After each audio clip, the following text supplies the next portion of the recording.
تو اس طرح کی چیزیں ہو جاتی ہیں. نمازی کو آپ سلام کر سکتے ہیں. بخاری مسلم میں حدیث ہے، ابن مسعود کہتے ہیں رضی اللہ تعالیٰ عنہ، جب ہم نبی علیہ السلام کو نماز کی حالت میں سلام کیا کرتے تھے تو آپ سلام کا جواب بھی دیتے تھے وعلیکم السلام کہہ کر. لیکن پھر جب ہم حبشہ ہجرت کر گئے اور حبشہ سے واپس آئے اور نبی علیہ السلام نماز پڑھ رہے تھے تو ہم نے سلام کیا تو آپ نے ہمیں جواب نہیں دیا. اور ابو داؤد میں الفاظ ہیں کہ سلام پھیرنے کے بعد آپ نے جواب دیا، اور پھر فرمایا کہ نماز مشغولیت کا کام ہے، وہ پرانے والا حکم یعنی منسوخ ہو چکا ہے. اب اگر کوئی سلام کرے گا تو آپ نے نماز کے اندر اس کو وعلیکم السلام جواب نہیں دینا. ایک اور حدیث ہے بخاری اور مسلم میں، حضرت جابر بن عبداللہ کہتے ہیں نبی علیہ السلام نے مجھے کسی کام سے بھیجا، آپ صلی اللہ علیہ وآلہ وسلم کا وہ کام کر کے جب میں واپس آیا تو آپ نماز پڑھ رہے تھے تو میں نے السلام علیکم کہا تو نبی علیہ السلام نے جواب نہیں دیا. کہتے میں پریشان ہو گیا کہ حضور ناراض تو نہیں ہو گیا، اور میرے دل میں طرح طرح کے وسوسے آنا شروع ہو گئے. مسلم میں الفاظ ہے کہ آپ نے ہاتھ سے یوں اشارہ کیا سلام کا. جب سلام پھیرا تو میں نے کہا یا رسول اللہ غلطی ہوگی. آپ نے فرمایا نہیں، اب اللہ تعالیٰ نے منع کر دیا ہے. یہ ناسخ و منسوخ، جس طرح پہلے آگ پہ پکی ہوئی چیز کھانے سے وضو ٹوٹتا تھا، صحیح مسلم میں آتا ہے، بعد میں اجازت دے دی کہ نہیں ٹوٹے گا. تو آپ علیہ السلام فرمایا کہ نماز مشغولیت ہے، اس میں تم نے یہ والا کام نہیں کرنا. جامع ترمذی ابو داؤد کے اندر حدیث موجود ہے، حضرت بلال حبشی رضی اللہ تعالیٰ عنہ کہتے ہیں کہ صحابہ کرام میں نمازی کو سلام کرنے کا رواج تھا نبی علیہ السلام کے مبارک زمانے میں.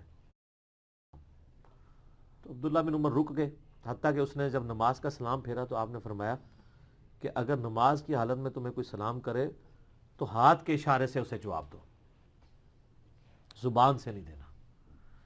تو آپ قیام کی حالت میں ہیں، کوئی مسجد میں انٹر ہوئے السلام علیکم، آپ ہاتھ کے اشارے سے بس یوں کرتے ہیں، یہ اس کا جواب ہو جائے گا. کھانا کھاتے ہوئے تو منہ سے ہی بولیں، لقمہ جب نیچے چلا جائے.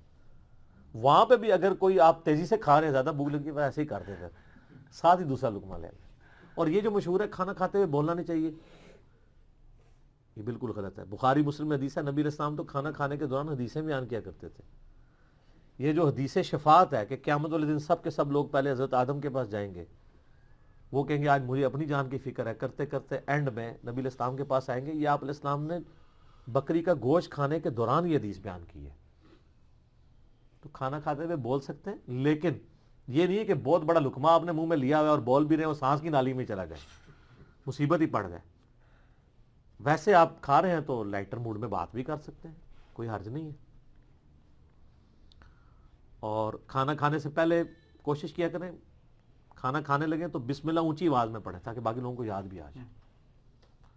اور صحیح مسلم میں حدیث ہے نبی اسلام نے فرمایا کہ شیطان بائیں ہاتھ سے کھاتا ہے اور پیتا ہے، تم دائیں ہاتھ سے کھاؤ پیو.